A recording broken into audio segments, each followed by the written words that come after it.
You first. This is KIMT Storm Team 3. Weather coverage you can count on.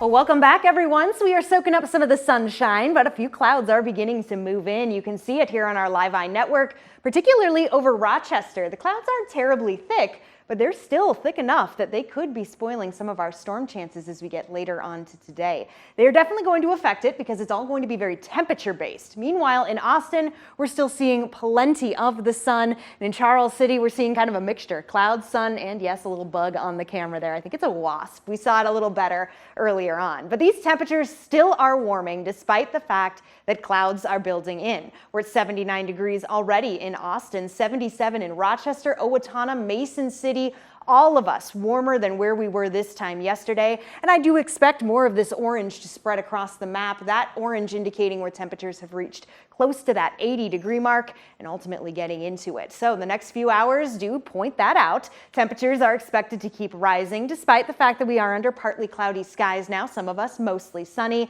And then the chances for storms begin to roll right in. A lot of it has to do because of the heating and the trigger, a cold front. Let's get to it. Satellite and radar here showing off those clouds, some of them moving in almost directly from the west, a few coming in from the north. Again, these are not the clouds that could be bringing us the potential for storms as we get later on into today. In fact, a lot of us getting to enjoy some of this sunshine here before the clouds do fill in. I know there's a lot of activity further to the north and a bit to the west and the south, but again, this is going to be the trigger that brings the potential for storms our way, which is why we're looking later on into the day. We also have this right here, a warm front, which is going to help warm our temperatures up even more mixed in with these partly sunny skies. But as this front continues to make its way eastward, that's what we've got to be watching. Eyes to the skies, especially as we get into the evening hours. We're talking early evening into the night. Isolated storms are likely, however, some of these could pop up and become quite strong to severe, especially for those of us in the yellow, a level 2 risk for severity.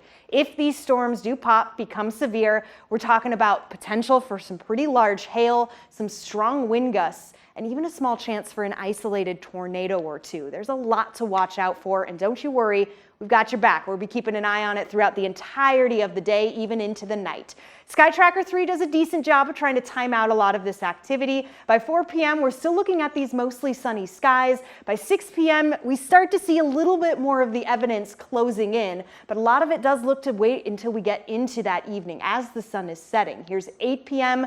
moving to 10 p.m. We're talking about the isolated possibility of some of these pockets and some of them being very strong as well. So a lot to watch out for. Here's a quick recap of what we can expect. 4 to 11 p.m. with those isolated storms becoming a little more scattered by tonight. The threats, very large hail, wind, and yes, even the chance for a tornado or two. Now we got a quick look at that 7-day, and after this all moves out, Alex, we get some nice conditions. Pleasant way to end the work week. Perfect. Great time to get outside. Yes, I would say right now is the time because later tonight could be a little iffy. All right. Thanks, Sarah.